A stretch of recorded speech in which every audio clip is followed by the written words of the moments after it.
Welcome to Are You Quizzing Me? I'm Vineet Nair with my co host Aditya Kashyap.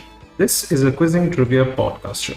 Join us as we dive deep into history, science, sport, pop culture, and so much more. Let's get quizzing. And we're back for episode number 27. But before we start with today's proceedings, there's the small matter of the audience question for this week. The question for you, listeners, is sandwiches, bechamel sauce, beef stroganoff, nachos, Earl Grey tea, Battenberg cake, pizza margherita, and beef Wellington. What do these all have in common? Stay tuned till the end of the episode to find out. Now, going back to our oldest tradition on this podcast, we have a question from Aditya from last week that we have to listen to the answer to, or rather, suffer through the answer to. I will put you out of your misery very quickly, Vineet. So the question last week was, just as in a helicopter there is a Jesus nut, which is the Hail Mary, which is what you rely on when there is nothing else left, no other hope left. I asked, what would you do when there is no hope left in an aeroplane? And this is going to be a joke in Hindi, but I will try to translate it as well. एक विमान में चार द्वार होते हैं, दो आगे के द्वार और दो पीछे के द्वार, और अगर कोई भी द्वार ना खुले then you rely upon Haridwar. And that, ladies and gentlemen of the Hindi speaking community, was my joke for the day. And for anybody who doesn't speak Hindi, Haridwar is actually a religious place and some place where people go, especially when they've lost someone dear to them, to pay their respects. So I guess that's what I'm saying. When you have no dwars left, no doors left, you go to Haridwar. Let's move on very quickly past that joke. Let's pretend that the pain we are No, no, let's suffering not. is Let's run. Let's run. Let's get on a plane and get away from that joke. Aditya, it's your turn this week to start off the proceedings. already.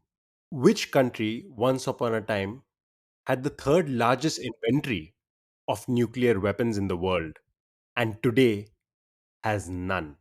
So they went from being the third largest to zero.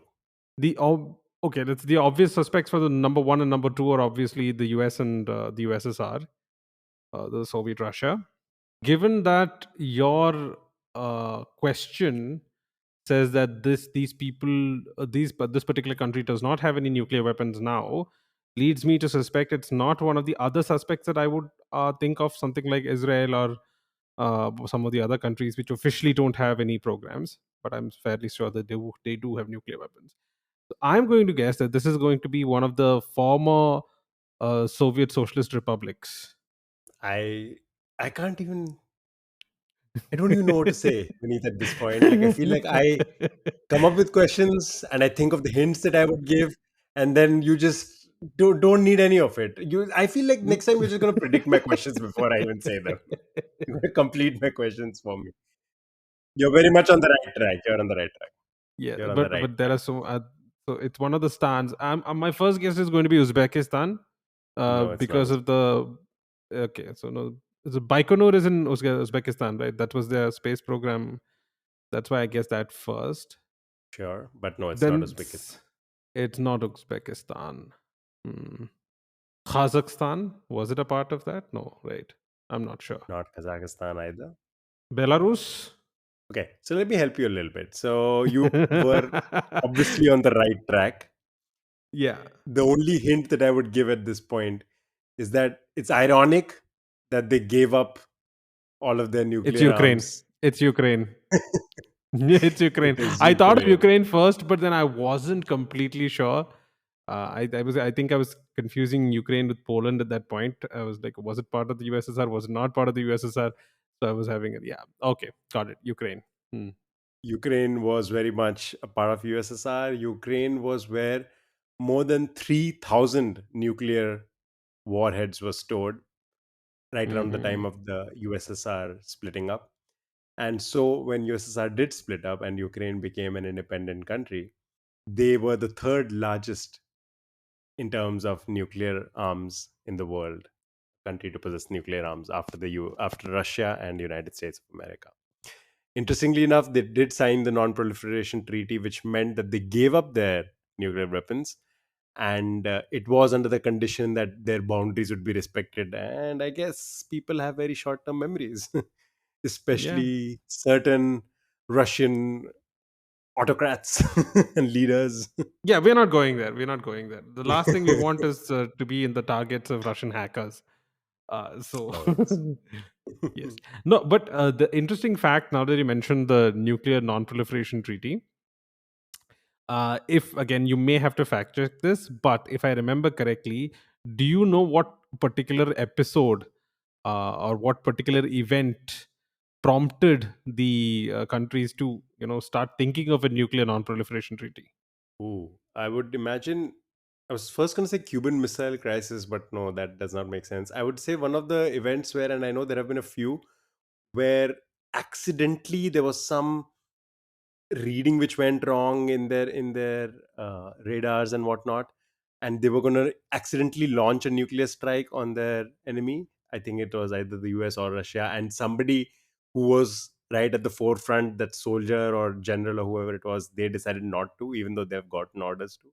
So I'm assuming it's one of those instances. Actually, no. So again, as I mentioned, this is just a vague memory I have, but if I remember correctly, it was India.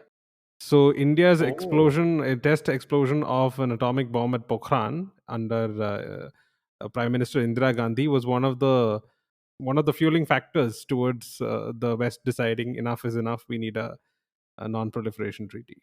Something they are very oh, good at. wow. They start the race, and then when somebody Yeah. starts to catch up, they are like, no, no, no, no more racing, no more racing. That is rude. They were all happy doing their explosions all over Bikini Atoll. And just because we Yeah. chose Pokhran and we decided to do it now, no more. Oh, it's not cool anymore. Wow. Rude, US. Your turn, Vineet. So let's go from nuclear weapons to chemical weapons.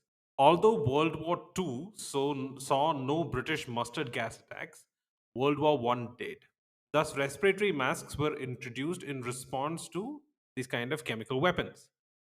A certain fact, often questioned, was discovered through the account of one Alexander Moritz Frey, a young medical assistant at the Bavarian Infantry Division during World War One. A pale, tall man tumbled down into the cellar after the first shells of the daily evening attacks had begun to fall, fear and rage glowing in his eyes. At that time, he looked tall because he was so thin. I'm leaving out the rest of the quote. Okay. Now, what I want you to understand is that these masks prohibited certain kinds of facial adornments and facial hair. So, this was the reason behind what particular fashion followed by what particular individual. I know I've made it extremely vague. So, let me just recap it for you. During World War One, chemical weapons were introduced, mustard gas, you had to wear respirators, right? So there is this very famous individual with a very famous kind of fashion, hmm, which we came to know was due to the use of these respiratory masks during World War One. And what I read to you was one of the quotes from that person's account. My question is, who's the individual and what's the fashion choice? So the person being spoken of is not the gentleman in question. The person being spoken of is the person whose fashion choice I'm asking about. Oh, okay. Not the person who's doing the speaking. No, no, no. But we know this Okay. from this person's account, like Alexander Moritz Frey. He is the one doing the speaking. It's his quote that I read. We know about this because of this person's account. That this person's Okay. fashion choice was because of the masks used during World War One for. So when you say World War One, I am tempted to say Hitler and his mustache, but you also described the person as being tall, which Hitler decidedly was not. So I'm I don't think Hitler perhaps was very marking. short. Because the answer is Hitler. You are right, it is Hitler. Oh, I'll is read you it? the entire quote. Yeah. A pale, tall man tumbled into the cellar after the first shells of the daily evening attacks had begun to fall, fear and rage glowing in his eyes. At that time, he looked tall because he was so thin. A full mustache, which had to be trimmed later because of the new gas mask, covered the ugly slit of his mouth. I see. So okay, he And it's looked from tall that. because he was thin. Yes, that's part of the quote. So, because we now know that his particular mustache style was because he Mm, had to wear the gas masks. And before that, he had right. a much longer mustache. So, people always wondered as to why Hitler wore wore that particularly ugly style of mustache. But it was survival which Right. prompted him to do it first. Oh, but that man used survival to justify a lot worse things than just a weird mustache. Very true. just, Very true. just Hitler things. Okay. So since we're talking about the early 19th century, wow, I love how our segues are going so smoothly today. We're 20th talking about the century. early. Ah, I was speaking of I was speaking of the early just 20th century. just went. No, I am also speaking of the early 20th century. I just misspoke. Okay. Yes, Yeah. misspoke. Yeah. So technically, the segue works. Since we are Hmm. talking about Hmm. the early 20th century, here's my question from around the same time period. Okay. This year is going to be 100 years since X was born. X has been described as, quote, ideal Japanese citizen Uh-huh. and also, quote, having unquestioning devotion. There have been three movies made: a Japanese version in 1987, an English version in 2009, and also a Chinese version recently. Who is this X that I speak of? Ideal Japanese citizen. Correct. And 100 years ago, as in 1923, then. November 1923 is when X was born. So it'll Okay. be 100 years since he was born in this November. Hmm. I wouldn't be surprised if there are many people who fit that bill because Japanese people are notoriously long lived. A lot of them live above the age of 100. But I don't think that many of them have movies named after them. Let me clarify, this person is not alive anymore. Okay. Let me repeat that. Let me repeat that. Let me clarify, X is not alive anymore. I'm guessing it's a fictional character then. But then, is it a fictional character? Can you give me that? Or do I have to keep guessing on that? No, it's not a fictional character. Okay. And a movie was made, a Japanese movie, followed by an English in one in 2009, Yes. and followed by a Chinese one. Yes. Now that's really surprising because China and Japan do not get along historically and otherwise as well. And somebody born in 1923 would have been born right in the middle of Chinese Japanese hostilities during the 1930s. Is it one of those survivors of both atom bombs? I forgot his. There are many of them, but is it? Am I anywhere close? No. No. When was the Japanese movie released? The Japanese movie the Japanese movie was released in 1987, the English one in 2009, and the Chinese one Okay. was released in 2023. Okay, I'm going to need some other clue. Of course, there is a very famous statue devoted to X. Wait, describe the person again. Ideal Japanese? Ideal Japanese citizen, Huh. unquestioning devotion. Okay. I will give you one more hint. The Chinese tagline for the movie is translated to, I will wait for you no matter how long it takes. Oh yes, this is that. This is the dog. What is it? No, no, not Hibachi. No, what? This is the Richard Gere movie, right? No, no. What is this? No, wait. Hachi? No, Hochi? No, I'm sorry. I'm butchering this. Okay, I'm gonna get hate mail Oh from god. people now. I would no, Uh, I would have corrected you earlier, except I was just laughing so hard at Hibachi. no, but you know what I'm talking about, right? I can't fault you also because you got the first letter right. It's Hachiko. Hachiko, And yes, that's the Hachiko. name. This is the dog who used I to love wait for his master after he passed away at the railway station or something, right? That's right. That's right. And Okay. Hibachi is, by the way, a heating A device. grill. It's a grill. It is used in cooking, so just the worst possible connection your brain could have made. Hibachi. Oh boy. It's like just naming a dog Tandoor, like it just making I'm things so really sorry. worse for the dog. Okay, yes, no, but let Oh me let God. me just clarify. And very well done. You got it pretty quickly. I thought I would have to give you more hints. Uh, Hachiko is the name of the dog. There have been multiple movies Okay. made. A Japanese one, you were right. It's a Richard Gere movie in 2009 that Yeah. came out. And there was a recent Chinese film as well. And further descriptions, by the way, of this of Hachiko include loyal, reliable, obedient to a master, understanding without relying upon rationality, their place in the larger scheme of things. Hachiko, for anybody who might not know, is this famous story of a dog who, once their owner died, still went and waited for them at the same train station where they used to come while they were alive every day, 9 years after that person passed away. So, for 9 years, Wow. the dog still went back to that same station and waited. And now, at that station, there is a very famous statue of this dog, Chico, which I have seen, by the way, and it's a very cute statue. And I imagine the dog was very cute as well. So, Okay, that was a great question.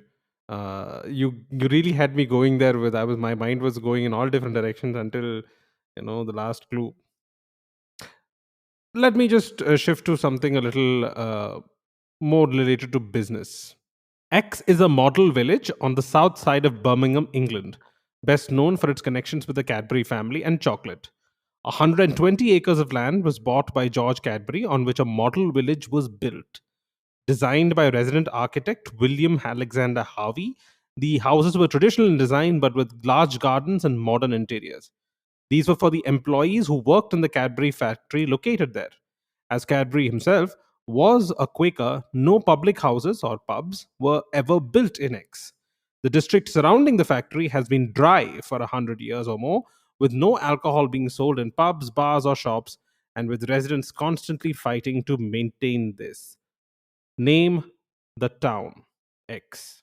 interesting. So, related to the Cadbury factory, no public buildings you mentioned, and no alcohol. No, so basically, public houses or publicans, which are called pubs. Basically, that's where pubs come from. Oh, okay. All right. Oh, wow. New fact that I did not know. Okay, great.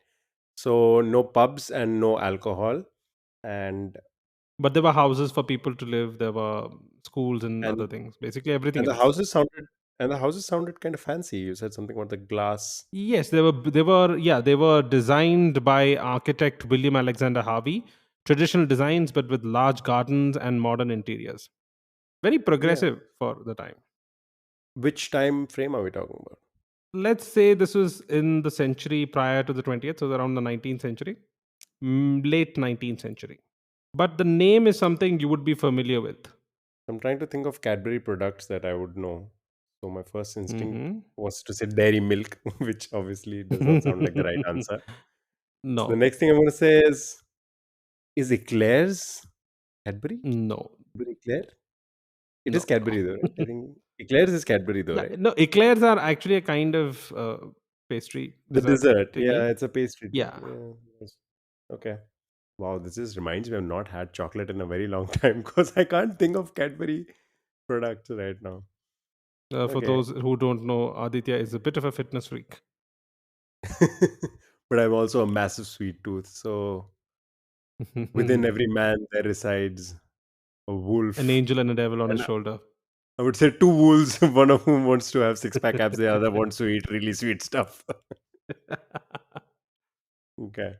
I'm drawing a blank, but am I on the right path? Is it something to do with a Cadbury Yes, I product, would. perhaps? Yes, yes, I would advise you to think of Cadbury products which may have names that sound like a place. So I will have to make guesses, and for that, I probably need a clue. So am I in the chocolate space, or is it some other? You're in the chocolate space. Okay. I would say Oh, think of the premium chocolate space. oh, is it Bourneville?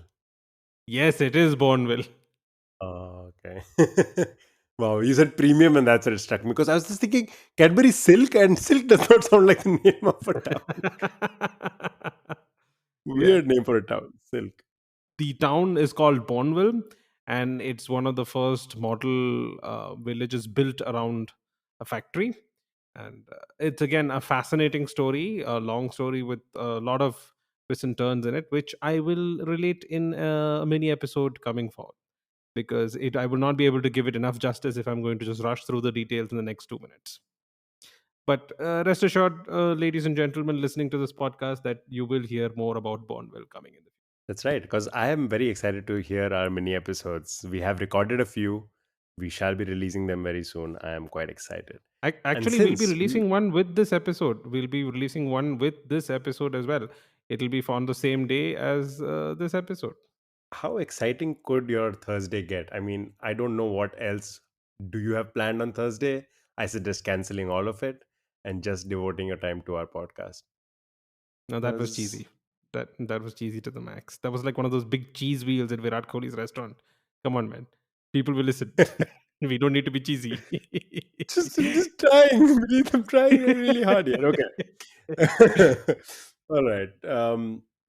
Your turn. Speaking of the UK and stories that you perhaps want to release in a short episode later, this satisfies both those criteria. So I'm going to get here. And this will be one of the types of questions we haven't done, I realized. It's a connect question. So I believe this might be a slightly tough connect if you don't know exactly what I'm talking about. But it's just such a Okay. fun little fact that I had to do a question on it. Okay. Okay. Hit me. So connect these three things: Tekwen, Who Wants to Be a Millionaire, Trans Frontier. You know what? I'm going to throw in a fourth. I'm going to throw in a fourth: trademarks. That's part of this list. Not a clue. Yes. No, it's not a clue. Trademarks. I mean, technically, every connect list Yeah. member is a clue. So, so Yeah. call it a clue, call it a connect. Okay. So the first option Point. that you mentioned is Tekwen. How do you spell that? Just to so that I can understand what I'm. TECWEN. It's the name of a person. Oh, that clears it up. Seriously, I mean, like I think you were expecting like, oh, Tekwen, like, he's the no. I've never heard of this fellow. Uh, who wants to be a millionaire? What was the third option? Trans Frontier. That's right. Is Trans Frontier a game? No, Transfrontier Limited is actually in the space of pharmaceuticals. Who wants to be a millionaire? Trademarks. Tekwen and a pharmaceutical. So there's a guy named Tekwen, trademarks in general, who wants to be a millionaire, and pharmaceuticals. Yes. Is it anything to do with the quizzing scandal where there was a major Charles somebody who came and cheated using coughing on who wants to? I don't know what the Oh, connect is, but, but I am sufficiently impressed. Color me sufficiently impressed, Vineet, because I really did not expect you to get this so quickly. I was going to give you one more hint. Let me give you okay. that hint, but you have No, but already give me the gotten it. connect. This is just a guess. I have no idea how this connects to anything. You have connected it well, even if you haven't gotten exactly how that connects. Tekwen Relief with the log line: one answer, one choice. Okay, so let me tell you exactly what this is, and I will expound upon this in a short episode sometime in Okay. the next few weeks. There was a cheating scandal in Who Wants to Be a Millionaire back in 2001. Yeah. There was this individual, Major Charles Ingram, Ingram, yes. who was participating and was assisted by somebody in the audience called Tekwen Wittok. Okay, so he's the guy. He was the guy who was coughing. Okay. Tekwen would cough every time the right answer was said out loud. And that's how apparently Ingram got to $1 million. Now, a couple of days after this whole cheating scandal blew up, and then there was a court case and whatnot, Transfrontier, a pharmaceutical company, decided they wanted to release a cough syrup and they wanted to call it Tekwen Relief. Tekwen Relief was supposed to be branded as one answer, one choice. The one stop solution for your coughing, apparently. This individual Tekwen Wittok was so taken by this idea, sorry, rather than taken, was so annoyed at this idea, apparently, that he decided to trademark his own name just so that nobody else could use it. And that's how this never came to be, that cough solution never came to be. But Tekwen Relief was, for the briefest of moments, going to be one of the best possible outcomes of a cheating scandal that I've ever heard of. Oh The my cough syrup. god. There is a I think a mini series, a 3 episode mini series of this. I don't remember the name, but I remember it. I remember Major Charles, that name Ingram, from that particular watching that particular series. And I my other guess, my first guess in this entire round was when you told me Tekken was a person. I was like, okay, then maybe Who Wants to Be a Millionaire and Trans Frontier are both games. In which case, this guy's won both of them or something like that. But then he told me it's a pharmaceutical company. And the only other thing I could think about for Who Wants to Be a Millionaire is, okay, chalo, this might be something to do with the. It was a wild You, guess. you, I will not take credit for you. it, but it was a very wild Oh, no, no, guess. you should. You should. That was a wonderful wild guess if it was one. And it is just such a fun story to read. No, And the it is. fact It that is. this It is. man, this man had to trademark his own name, which I think is hilarious.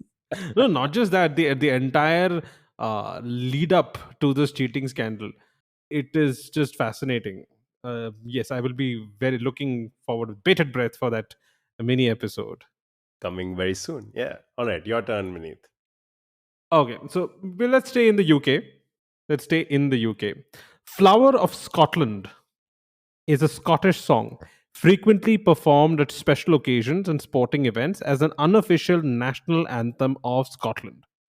The song was composed in the mid 1960s by Roy Williamson of the folk group The Corries. It was first heard publicly in a 1967 BBC television series. Although there is no official national anthem of Scotland, Flower of Scotland is one of a number of songs which are used along with the older Scotland the Brave. However, some believe that the song should not be used as a national anthem because it cannot represent Scottish culture to the fullest extent despite being anti English.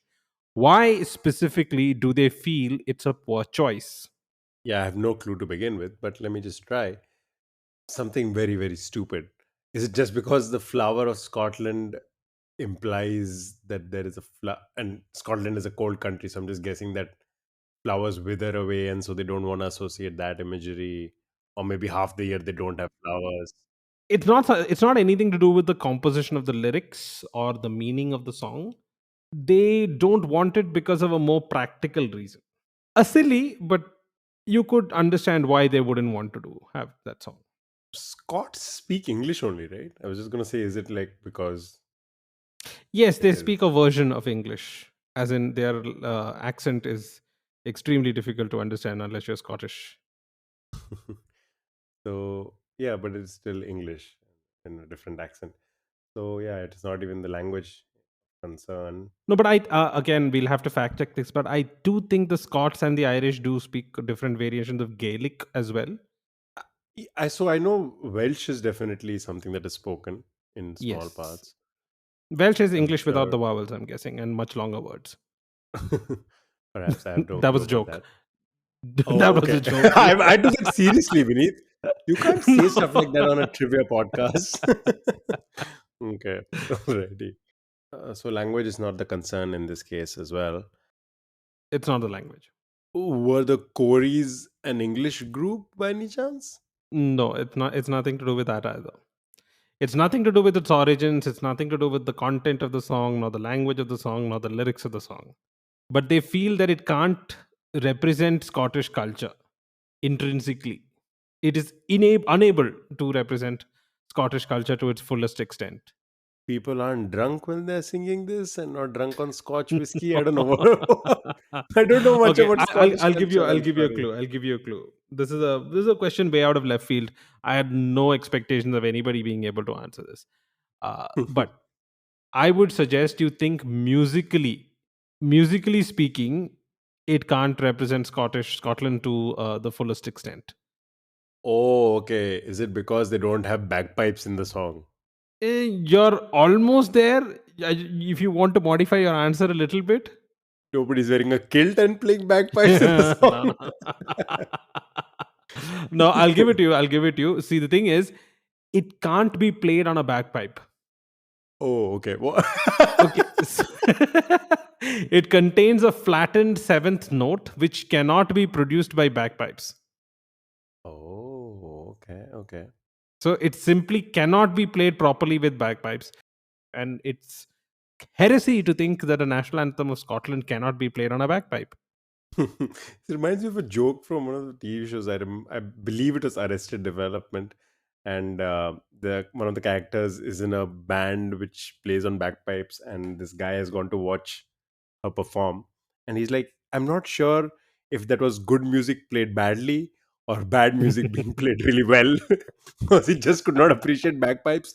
And I gotta say, I don't know much about Scottish culture, and I'm sure it's a great country and with great people. But my God, bagpipes! I just am not able to appreciate those. Funnily enough, I'm of the opposite camp, Uh, mainly because we had a school band which had bagpipes. So I actually had friends who learned to play the bagpipe because it was part of the school band, Sorry, and that we had a that band sentence master.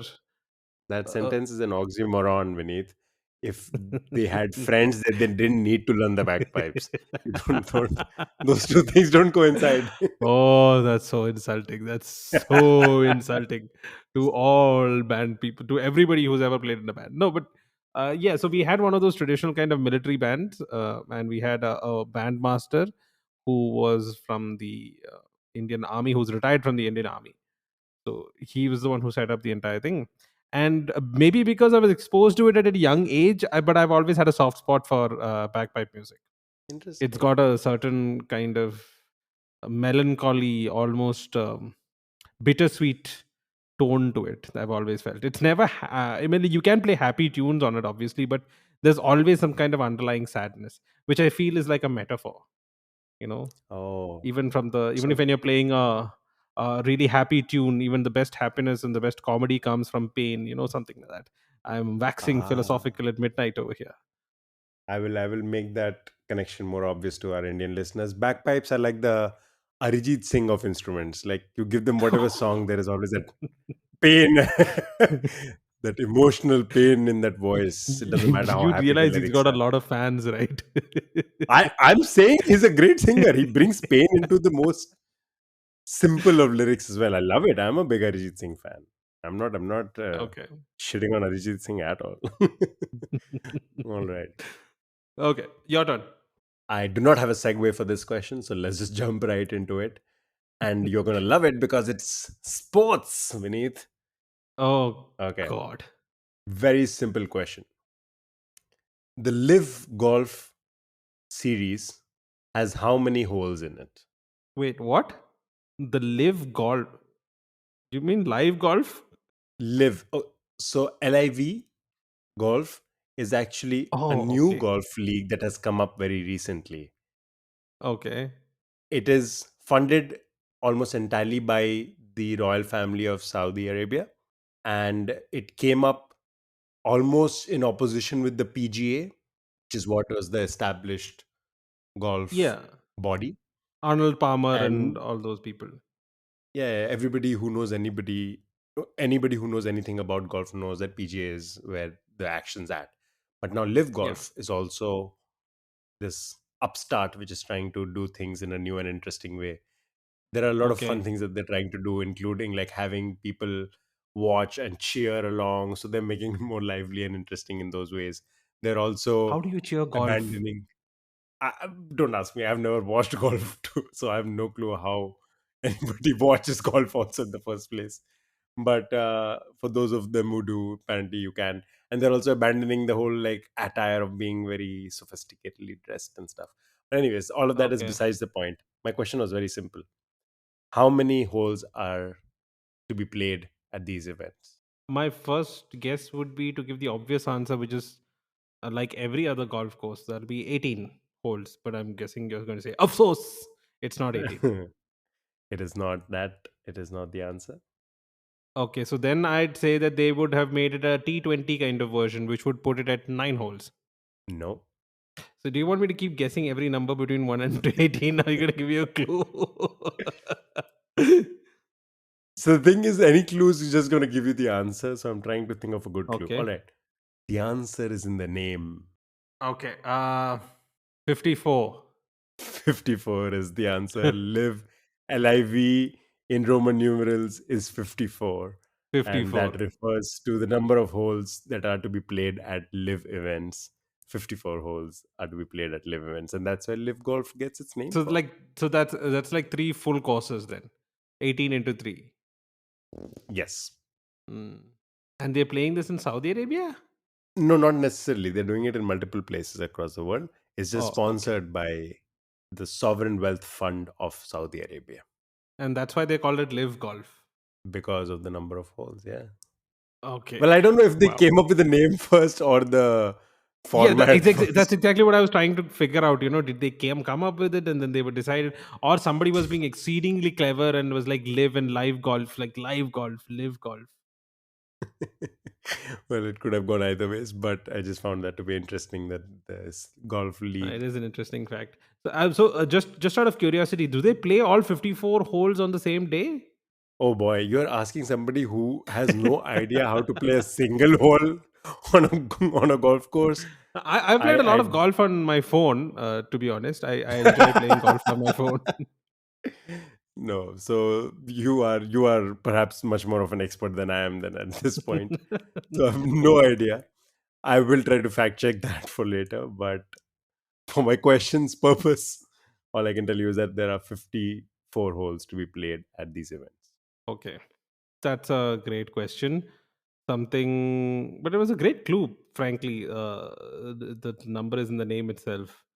For a second, I was stumped, but then I remembered L4. Yeah, so great question. I am going to move to Italy. Not me personally. My question is going to move to Italy. In July 2016, a justice of the US Supreme Court was summoned to a South European city to preside over a mock appeal of an old verdict between X and Y on the 500th anniversary of the foundation of arguably the world's first ghetto in the city.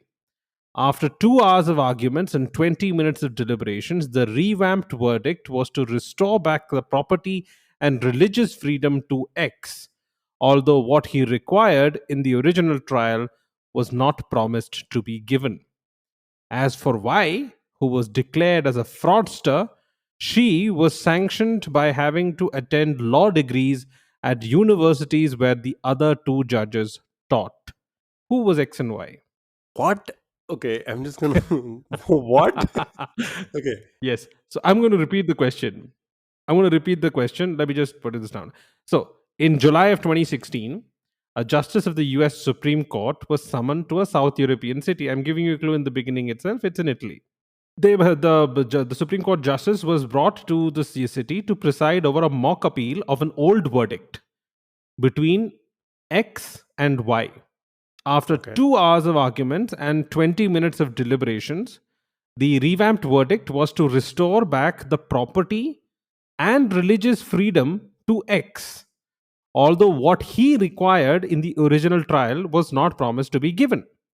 As for Y, who was declared as a fraudster, she was sanctioned by having to attend law degrees at universities where the other two judges taught.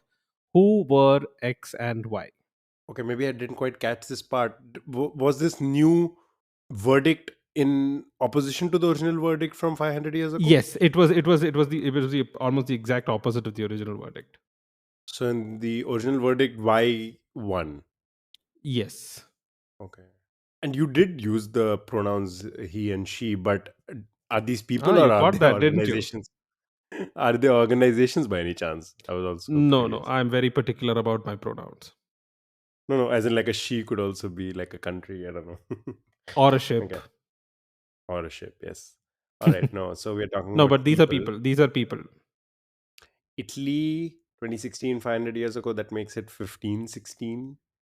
Um, ooh, first instinct was to say Galileo, but no, that doesn't make any sense. No, that's a great guess, actually, Galileo. And so then that would be the Galileo and the Vatican. But I wouldn't be able Yeah, to refer to the Vatican as she. she, which is also what I was gonna say. Yeah, is there some body of Vatican which is referred to with the female Yeah, pronoun? and I don't think any Yeah. the balls to declare the Vatican as a fraudster because Yeah, the that would have to be. Yeah. A very, very Yeah. bold sort of an event, or a stance to take. Okay, so 15, 16. Something that X required was not given. Y was declared to be a fraudster and was told and was supposed to attend law degrees. Yes. She was sanctioned by having to attend law degrees at universities where the other two judges taught. Okay, I'm going to give you a clue, which may get, you may not get, but this is like just a very silly clue. Think Ellen DeGeneres. Nothing to do directly with this, but tangentially, you may get an answer for this. Have not followed Ellen's career. I'm assuming it has something to do with some Nothing to do character, with her maybe career. Ellen's. It's with her personal life, actually. Again, it's too obscure a clue. I'm going to give you another one, more how to solid clue, Okay. a more solid, more substantial clue. I would not look at historical figures for this. In fact, I wouldn't look at real people at all. Oh, okay. So we're talking about some fictional character. Wait, so was this fictional character created in the 16th century, or or the character is from 16th century but perhaps created in a more modern time? I would go with your first guess, So the this former. character is 500 years old, Yes. from Italy. Oh my god, I have no clue of literature from back then.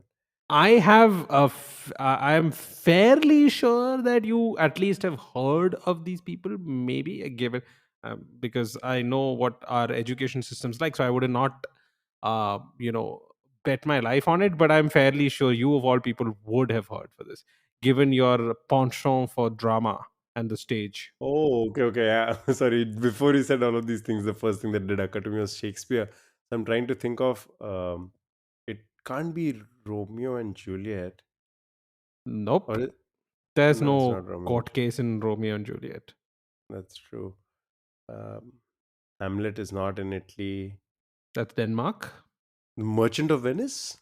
Yes, it is Merchant of Venice. So then, Yeah, who's yeah. X and who's Y? Oh wow. I will be hard pressed to say these names off the Okay, cuff. I Yeah. will give it to you. You got the Merchant of Venice, yes. So X is Shylock, the Jewish moneylender, and Right. Y is Portia, Portia. P Oh, O R T I A, Portia. Got it. Portia. Ellen's Okay, now you wife. get Yeah. the connection to Ellen DeGeneres. Yes, yes. Her Ellen's wife's wife. name is Portia. Yes. So in the original, I'm going to give you the 2 second version. In the original, Antonio, who's Portia's fiance, uh, is being sued by Shylock, who insisted on collecting a pound of flesh from him. Hmm. Uh, Portia basically comes in disguised as a lawyer. She's not a lawyer. She's actually Portia disguised as a man. Finds Shylock guilty of conspiring against Antonio and rules that he must hand over half his property and the other half to the state. Antonio says that I will forgive you if you convert to Christianity. Got it. Right? If you convert to Christianity and give his estate to his rebellious daughter, Jessica, who has run off with a Christian boy. Shylock is Hmm. humiliated but agrees. Now, Right. when they reran the case in 2016, they issued a unanimous ruling to remove the question of the pound of flesh, to restore Shylock's property, and to restore the 300 ducats that he had lent to Antonio, and to nullify the demand of his conversion. Hence, the religious Oh, freedom aspect of it. right, right, right. Right. And Okay. Portia was sanctioned by having to attend law school at the University of Padua, where one of the judges taught. There she would have to pursue a Master of Laws degree at Wake Forest University, where another of the judges is a professor and dean. Now, I've mentioned all of this, right? Which US justice, Supreme Court justice, do you think they brought in for this case? Oh wow. Ruth Bader Ginsburg. Bang on, it is Ruth Bader Ginsburg. She seemed like the fun types. Yes, yes, the notorious RBG. RPG. Yes. So I think that's all the time we have for today. But before we leave, we have the matter of Aditya's question for this week. Of course, yes. And my question for this week is quite simply based off of the question that Vineet asked about the Scottish song. Which song would be the most inappropriate when it comes to India and its national anthem? Of course, we have a beautiful national anthem, so not taking that away. But in a parallel universe, if we didn't have a national anthem and we were trying to choose one, which song would be the single most inappropriate song for that? And the answer shall be revealed in the next episode. Yes, and for which we all wait with dread rather than bated breath. Now, it's now time to come. It's now come time for us to finish this episode. But before we go, there's the matter of the audience question. The question, just to remind everyone, was sandwiches, bechamel sauce, beef stroganoff, nachos, Earl Grey tea, Battenberg cake, pizza margherita, and beef Wellington. What connects all these? Um, Aditya, do you have any guesses? Oh, I do know this answer, and I'm quite sad because you have taken three of my questions potentially that I could have asked in the future by asking this question. It has to do with being named after people. Yes, exactly. These were all named after people. Just to have some fun with Aditya, because we did spoil his question, so let's spoil his mood as well. Can you name the characters or the people after whom each was named? So let's start with first one. It's the sandwiches were named after, you know? The Earl of Sandwich. Yes, specifically John Montague, fourth Earl of Sandwich. Right. Bechamel sauce. I mean, I'm just going to assume Mr. Bechamel. I have no idea. It was the Marquis de Bechamel, steward to Louis the 14th. Beef Oh, stroganoff. again, no idea, but just It was the Russian nobleman Count Stroganov. okay.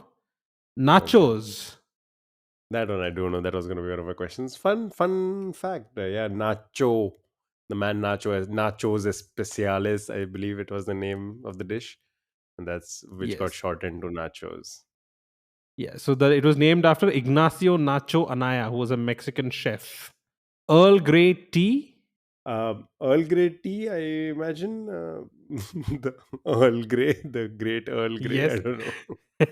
It was Charles Grey, the second Earl Grey. He was also the British Prime Minister. Okay. Battenberg cake. This one sounds very familiar, but no, I'm not able to recall right now. Yeah. So Battenberg cake is named after one of the Battenberg family. And Hmm. do you know the connection of the Battenberg family to India? Oh no, I don't know that. Okay. So the Battenberg family obviously was of German extraction, but was based in England. And during World War One, when England was at war with Germany, many families of German extraction changed their name to sound more English. One of them was Saxe Coburg Gotha, who became the Windsors. The Windsors. Yes, the British royal family. And similar to that, there was the Battenberg family, who then became the Mountbattens. Oh wow, that Yeah, that seems exactly. So like that's a the India connection. obvious answer. Yes. So then Pizza Margherita was after Queen Margherita of Savoy, Queen who was Margarita. That presented I with this pizza in the colors of the Italian flag. And finally, Beef Wellington. Any ideas of Beef Wellington? know. Again, familiar, but no, I'm not able to recall right now. Sir Arthur Wellesley, the first Duke of Wellington, the Iron Duke, the man who went toe to toe with Tipu Sultan, the man who beat Napoleon on the battlefield at Waterloo. Right. He himself is actually deserving of a completely separate mini episode, which we will do at some time in the future. Fascinating character. Fascinating. But again, that's all for this episode. We've taken your time quite enough for this week. Aditya will be back after the musical sting for the fact check. In the meantime, thank you all for listening in. We hope you enjoyed the show and learned something new. If you liked what you heard, please subscribe to our podcast and leave us a review on your favorite podcast platform. We would also love to hear from you: feedback, suggestions, trivia, sponsorships. You can reach us on Instagram at Are You Quizzing Me. We appreciate your support and look forward to sharing more episodes with you in the future. Thank you for tuning in. And that's all from me. Have a great day. See you guys next week.